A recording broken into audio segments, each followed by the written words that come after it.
You are listening to RudolfSteinerAudio.com. If you are listening to the podcast of this, it is located at RudolfSteiner.podbean.com. Please consider becoming a patron. As well, there are two publishing houses, steinerbooks.org in America and rudolfsteinerpress.com in London, that have given me permission to do these recordings and are the sole publishers of Steiner into English. Please consider patronizing them as well. This is a reading of Collected Works, Volume 313 by Rudolf Steiner, entitled Illness and Therapy, Spiritual Scientific Aspects of Healing, the second medical course given to doctors. This is Lecture 6, given in Dornach on the 16th of April, 1921. Yesterday I said that we would direct our thoughts to elucidating the nature of the medicines we have proposed here, and that for this purpose we would try to shape the whole context of these observations. First, though, I would like to note something that may point you to the various methodological aspects. Very often, through imaginative observation of a particular pathology or any general syndrome, we can acquire direct, intuitive knowledge of the respective medicine. And then, as is quite natural, we may be tempted to reflect on this by drawing on prior judgments available to us as external scientific knowledge. In doing so, we will find that this is mistaken, that we can't do it like that. This is a very common circumstance, which anyone who can undertake esoteric research of any kind, not just in relation to therapy, will come upon frequently. Only by careful pondering, by tracing these things further, do we then find how correct our findings may be. What emerges in research, drawing on the imaginative faculty, followed by use of intuition, will always be the correct finding, as long as it is based, of course, on good powers of cognition. But our judging capacity must always, as it were, find the right momentum, swing itself up to what we perceive in this way. Here we do have to familiarize ourselves with the extremely complex nature of this human organism, which a rational overview finds the greatest conceivable difficulties in grasping, especially when trying to relate this human organism to the external world once again. This strikes us particularly if we take a somewhat more rigorous view of a circumstance I mentioned in these lectures, the function of nitrogen in the human organism. As we saw, there is more nitrogen in exhaled than in inhaled air, and materialistic thinking can really only deal with this by saying that the difference is of no significance. This is because a materialistic view of the human being basically cannot show what the function of nitrogen is at all. This only dawns on us if we consider the following. You know, of course, that there are all kinds of different theories of nutrition, and that in interpreting their findings, researchers take up diametrically opposed positions as to the real function in the human organism of protein ingested in food. Why does the human organism need protein? When addressing this problem, I would say that scientists adopt diametrically opposite points of view.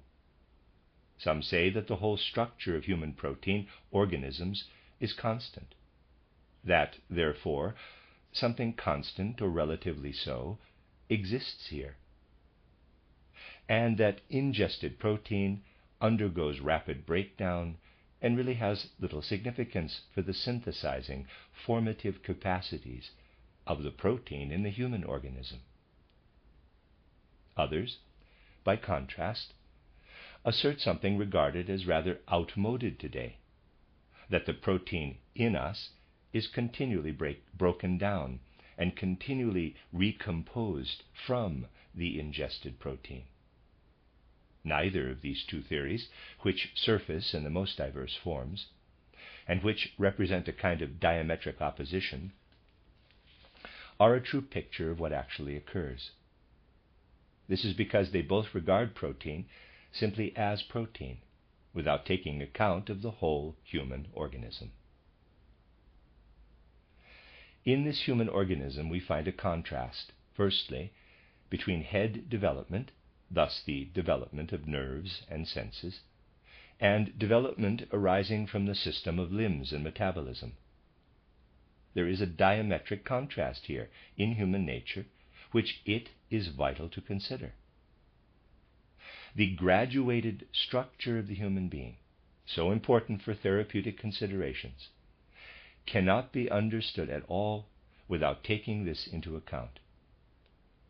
For instance, we certainly won't be able to understand how the lungs behave in the whole human organism without starting from the following research question. In relation to the head organism, certain forces are doubtless predominant. Then we have the chest organism containing the lungs. The lungs are organs which likewise bear the head forces within them, though more weakly, less intensively, since the same forces pervade the entire human organism in the most varied intensities. And if we now investigate how the eye, astral body, and etheric body work on the whole plastic forming and also unforming of the organs, we find paradoxically that what forms the lungs is a less intensive version of what forms the head. That the lungs are a metamorphosis of the head configuration, but have just remained behind at an earlier stage. The head progresses further in respect of these same formative forces present in the lungs, which stay behind at an earlier level. The lungs are a metamorphosis of the head configuration, and by virtue of being an earlier metamorphosis of the head, are suited to their breathing functions. If, however, the same forces that have remained at an earlier stage in the lungs and suited for respiration advance so that the lungs grow ever more head-like, then they begin to absorb thought forces, the organic forces of thought. In other words, they seek to become an organ of thinking. By trying to do this, by trying too strongly to absorb the forces rightfully located in the head, they acquire a tendency to develop tuberculosis. We can only understand tuberculosis in the context of the whole human being. We have to see it as indicative of breathing's aspiration to start thinking. The breathing is in fact metamorphosed in the head, and all thinking functions, through to the assimilation of perceptions, are nothing other than breathing configured in an upward, forward evolving direction. The head is a more advanced breathing organ, which has progressed beyond the scope of the lungs. It simply holds back breathing, and in place of air intake through breathing, replaces it with intake of etheric forces through the senses. Sensory perception is nothing other than a refined breathing process. That is, one taken into the etheric realm. The head breathes, and the lungs breathe. But something else, the liver, also breathes in us at a still lower level of this metamorphic development. The liver is an incomplete lung, an incomplete head form, and also breathes. Here, though, the polar metamorphosis to sensory activity predominates, the absorption and assimilation of nutrients. This is why the development of lungs and liver development occupies a middle position between stomach development on the one hand and brain and head development on the other. If you take these ideas as your foundation, you will soon come close to seeing the human organs, certain human organs as such, as basically respiratory organs. All the human organs configured like the brain, lungs, and liver are at the same time organs of respiration. As respiratory organs, however, they have the urge to breathe into their surroundings. They, therefore, excrete carbon dioxide. This excretion of carbon dioxide is the chief aspect of breathing. They absorb oxygen, and this absorption of oxygen and expelling of carbon dioxide is something not only the lung does, but is also true of the whole organism, of every organ. It is largely an activity of the astral body, which unfolds its dynamic in sympathy and antipathy. Sympathy corresponds to the capacity of inhalation, while antipathy corresponds to the astral body's capacity to exhale. In my book, titled Theosophy, you can find a description of the astral body as permeated by forces of antipathy and sympathy. The astral body works in respiration as antipathy and sympathy throughout the human being, and we must regard this as the astral body's inner activity. And here we come to the final point of these observations, which tells us that the proteins generally present in us, inasmuch as they belong to organs such as those described, are predisposed to respiration and come to outward expression through breathing. Yet everything that comes to outward expression also expresses itself inwardly. Let me draw this schematically. A protein-containing organ in you, belonging to this organic group I have described, expresses itself outwardly by developing respiratory activity. See Figure 13. But by breathing outwardly, see also Plate 5, it develops another inner activity, polar opposite to breathing, that of spirit release, of soul release. A soul-releasing activity. By breathing outward, developing breathing in an outward direction, you develop an inward activity in soul and spirit, which of course needs no space to unfold. On the contrary, you could say it continually vanishes into space, disappearing from three-dimensional space. But this activity manifests inwardly, in an inward direction, and it is largely due to the property of human protein that it does so. What functions as inner activity in the head is introduced through the senses from without. This is why the head organs contain least spirit. They absorb the spirit from the external world by acquiring it through the senses. The head is the human being's least spiritual organ. By contrast, human spirituality, specifically initiated in the body in the development of spirit within, of real, not abstract spirit, starts in the lung system and works from without inward, in a contrary direction to breathing. And the most spiritual organs are those belonging to the liver system. They develop the greatest spiritual activity in an inward direction. This can also tell us why head-focused people become materialistic.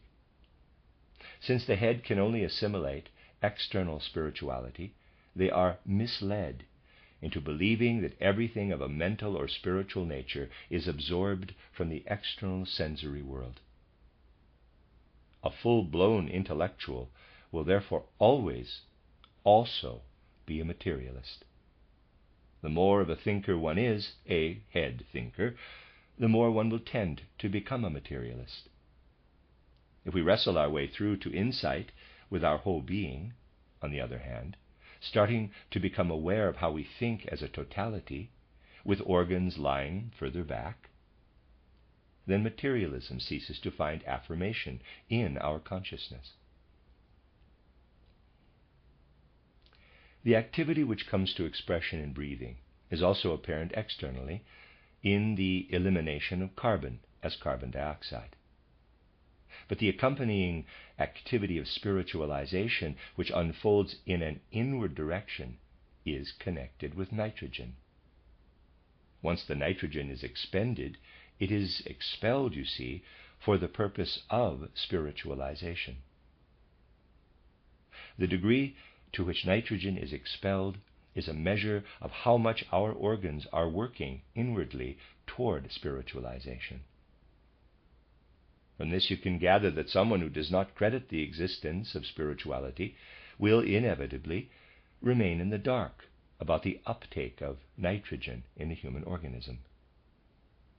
Only once we know that both an inward and outward directed activity unfolds every time protein is formed or configured, can we understand the role of nutrition. If you examine this process, which is fundamentally a process of respiration with its polar contrasts, you can see that nutrition and digestion border everywhere on processes of respiration.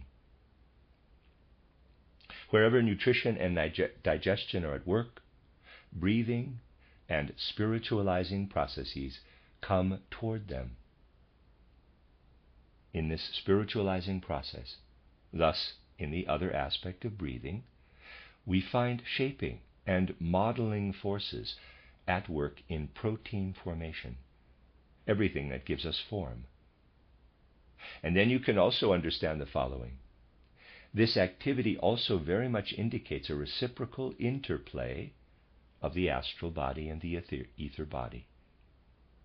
The astral body works in our breathing through sympathy and antipathy, while the etheric body's activity comes up against the astral body's sympathies and antipathies. Everywhere in the human organism, the ether body and its activities encounter respiration. The ether's actions engage in us predominantly in our fluid parts. We are at least 2/3 water, of course.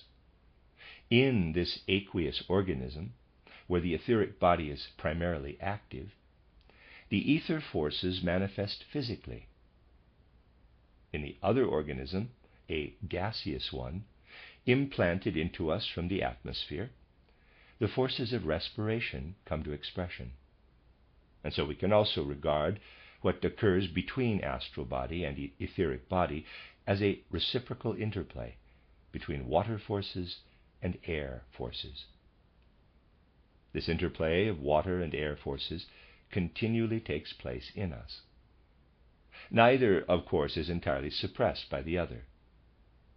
This is why we always inhale traces of water vapor with the air, so that ether quality also crosses over into the breathing aspect.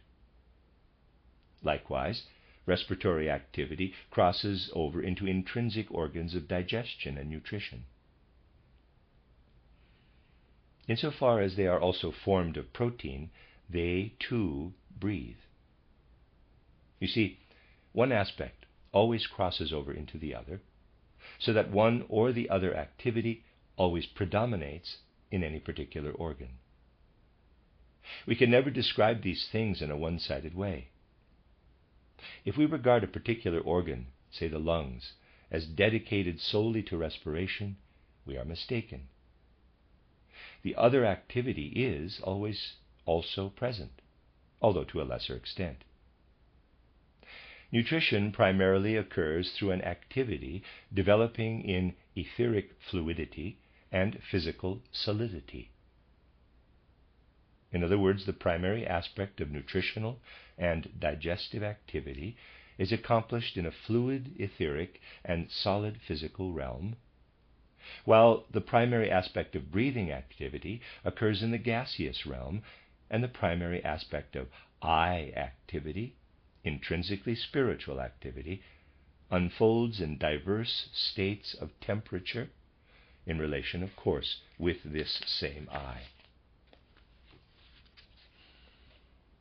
In the physical organism, spiritual activity embodies an interaction of the eye with states of temperature, with all those systems where warmth can work into the physical body. The eye must always be allied with warmth, and its activity always proceeds from warmth. If we put a patient to bed and cover him with a blanket, this means nothing other than inviting the eye to make suitable use of the increase in warmth thus achieved. At the same time, this highlights human nutrition in general.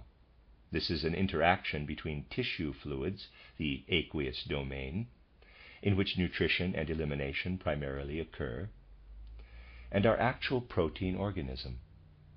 The latter remains relatively stable or constant, only fluctuating as we grow and then becoming more stable, and at most undergoing a kind of depletion in the second half of life. In tissue fluid, a continual absorption and breakdown of the protein contained in food occurs. And in this activity lie the attacks carried out on what seeks to remain a stable factor in protein synthesis, the internal protein organs themselves. They wish to remain stable because they seek to inwardly secrete or release soul spiritual activity. What is accomplished in the process of nutrition is really based on this constant interaction between lively uptake and destruction of proteins, and the play of forces that is seeking rest, an extraordinarily dynamic interplay in the protein within us. It is therefore partly a superstition, though it also contains some truth, to say we are built up from the food we ingest. It is superstition because the constructive forces are already present in us through the very fact of being human, are contained in our proteins. And because, on the other hand, we unfold an activity from the other pole that is really an ongoing attack on the stability of our own protein configuration. And so it is not true to say that intake of nutrients sustains human life. It simply isn't true.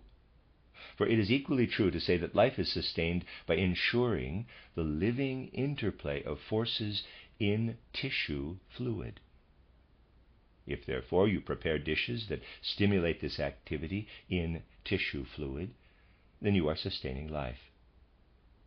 You are not doing so, however, by administering nutrients to the body, but instead by exerting an impact on the stable forces of the body's proteins. The process you stimulate through intake of food embodies the most primary factor in sustaining life, so that here, too, we must focus on the process. For instance, substances we know to be very beneficial in children may well have no effect in adults. This is because the child is involved in formative growth and weight increase, and therefore needs intake of substances, needs them to enter him and unfold their forces inwardly. If a particular substance has a good effect in a child, this does not, by any means, signify that it will work in an adult in the same way. In an adult, it may well be far more important simply to sustain the repose-seeking forces in his tissue fluid by activating an appropriate stimulus. If we now turn from everything that develops in the backward-oriented human organs, in the lungs and liver, the head is of course also backward-oriented, to consider organs that are more embedded in tissue fluid, in this activity, then we come to the heart, enclosed by the lungs as archetype of these. This human heart is formed entirely out of the activity of tissue fluid, and its activity is nothing other than a reflection of the inner activity of tissue fluid.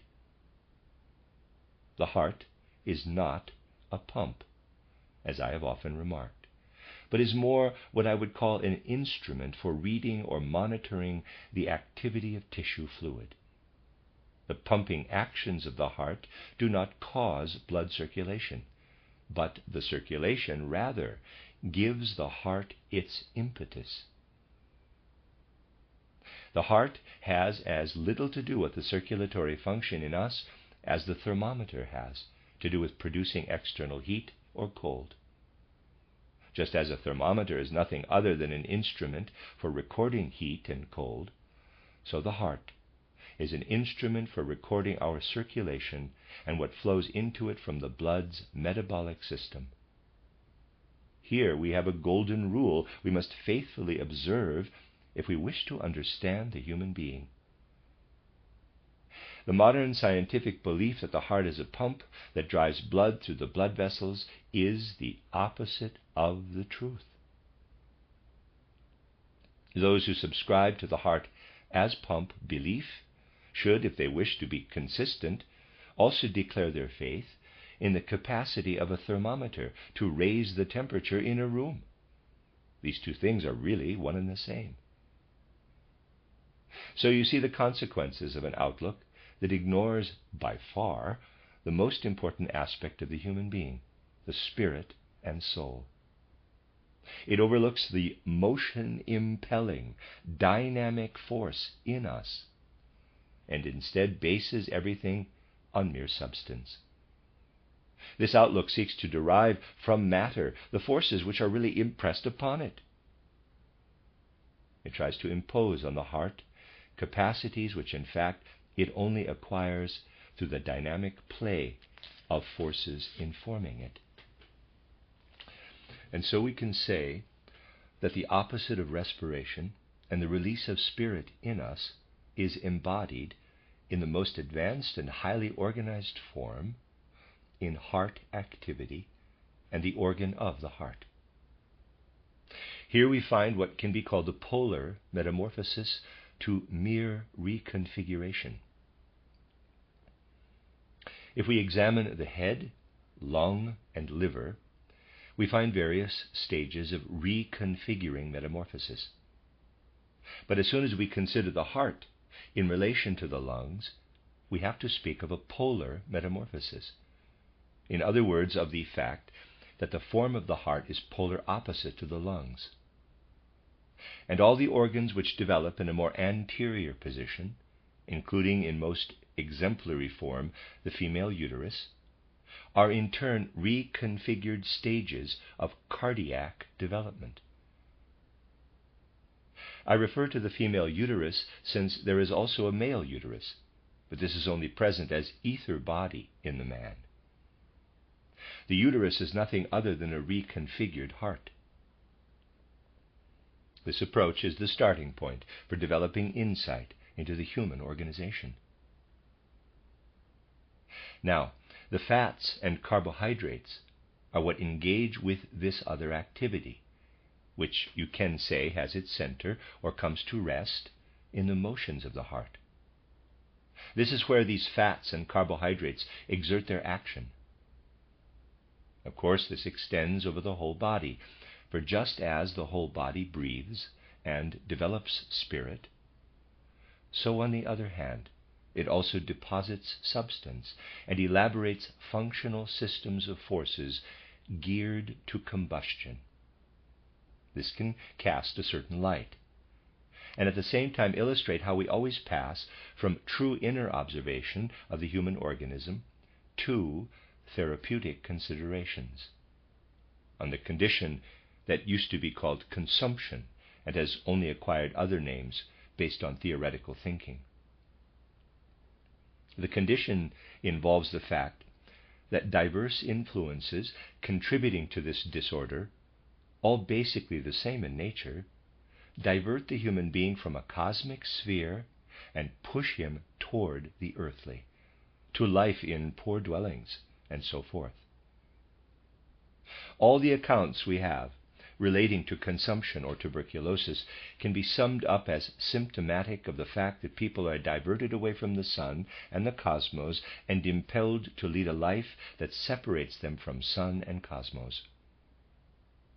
Thus they lose their joy in cosmic influences, consisting largely in absorption and perception via the senses. In such a person, this joy is dulled so that his soul, his whole sensibility, may not permeate the senses, and in consequence descends into the lungs which then seek to become an organ of thinking, to become head, so that their outer form also clearly shows this tendency. The form assumed by the lungs in this disorder shows us that the forces which ossify the human head are coming to expression there, giving rise to indurations of the lung and such like. What must we do, therefore, if we wish to counteract this condition? To combat the lung's tendency to become head, we must consider, first and foremost, that this points to a slackening of the necessary astral activity and to excessive eye activity. In other words, eye activity starts to overcome astral activity. This must be remedied. All external sensory impressions stimulate eye activity in particular. And assimilation of sensory stimulus continues its way inward throughout the human organism and culminates in salt deposits. These deposits are not properly regulated in someone with a tendency to consumption. We must therefore offer support here and try to counteract what the lungs are no longer capable of by administering highly concentrated external applications of salt. Salt rubs applied externally will counteract the processes of induration that develop from within outward. Externally applied salt rubs must naturally also be enhanced in their effect by efforts to induce the inner organism to absorb and accept what is trying to enter from without.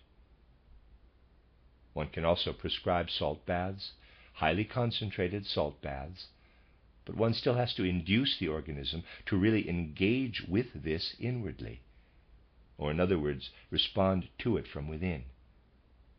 Here you can weigh up the following, which partly follows from what we discussed last year.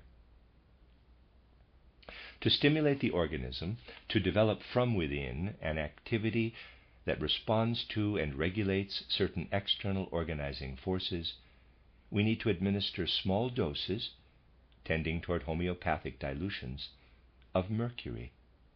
In this respect, mercury is an important medicine, an important regulator. General dosage guidelines will be particularly applicable here. To sum up what I have said previously, the system of metabolism and limbs is the one that most closely resembles external nature. If this system lacks something, and we need to intervene here, we have to use the low potencies. As soon as we come to the middle system, medium potencies are needed. And when we wish to work from the head, or as soon as we wish to work from what is connected with the activity of the spirit in the head, we need the higher potencies. In this case, since we are concerned with the activity of the lungs, this is part of our middle system, and the mercury potency must be a medium one. Wherever we count particularly on a medicine that works on the head organization, and from there back through the whole organism, the highest potencies are required, and these will be especially beneficial wherever we decide that silicone compounds are called for. By their very nature, silicone compounds require the highest dilution because they always gravitate toward the head and the body's periphery, which also belongs to the head system. In calcium compounds, on the other hand, when use of these is called for due to other reasons, we will almost invariably be right to stop short of the highest potencies and instead use the low potencies. To sum up, a rule of thumb for potentizing is whether we need to intervene in the system of limbs and metabolism, the middle rhythmic organization, or the head organism. In the latter case, though, we must of course also remember that the head organism in turn sends strength through the whole organism from the other direction. One can, for example, discover that a foot complaint is really a head disorder in disguise and originates in the head. then we should not try to cure it by addressing the metabolism, but rather the head. Here we can use high potencies of a substance which might be good in low potencies if it were a matter of inducing a curative effect originating in the metabolism. These things all certainly have a rationale, which must gradually be discovered. We will only proceed properly here if we engage in careful and precise observations of the outcome of our research, but the ways we should proceed must be sought as outlined here. It is also important to remember that no one is entitled to speak about specific cures unless he really, carefully compiles and remembers what his experiences have taught him. For every single such experience is, of course, also instructive and bears fruit for subsequent cases. Now, if you take account of what I have said here, you will find that it no longer seems nearly so mysterious if a disorder affects both brain and liver simultaneously. The liver is just a metamorphosed brain. If we find simultaneous liver degeneration and deterioration of the brain ganglia, these two conditions lie in precisely the same direction. Here we find, in fact, a form of disease intensified in comparison to what causes tuberculosis. It is merely an intensified metamorphosis of tuberculosis. In this case, therefore, we need to administer mercury in a less dilute form and as external application rather than external applications and baths using ordinary sodium salt, common salt. We will need to resort to calcium salts. You will gather that possible sources of error lie in wait everywhere, and that we can really only discover the right course of action by observing the human organism from within outward. Someone, for instance, might easily come along and say that a particular disorder can be cured with mercury, and this treatment will achieve some effect or other. But the disorder in question is by no means inevitably connected with syphilis. And if the person in question imagines that anything cured with mercury must be connected with syphilis, he may well be mistaken. In the same way, you will now understand the things a bit better which I said when talking about, quote, mental disorders, close quote, last year. When I spoke of softening of the brain several days ago, I was of course referring to paralytic disorders, but the term paralysis is somewhat vague. There is always a sense that one is referring to an externally manifesting syndrome. But now, of course, we have to ask what I meant by saying last year that the real causes of psychological disorders must be sought in organ deformities.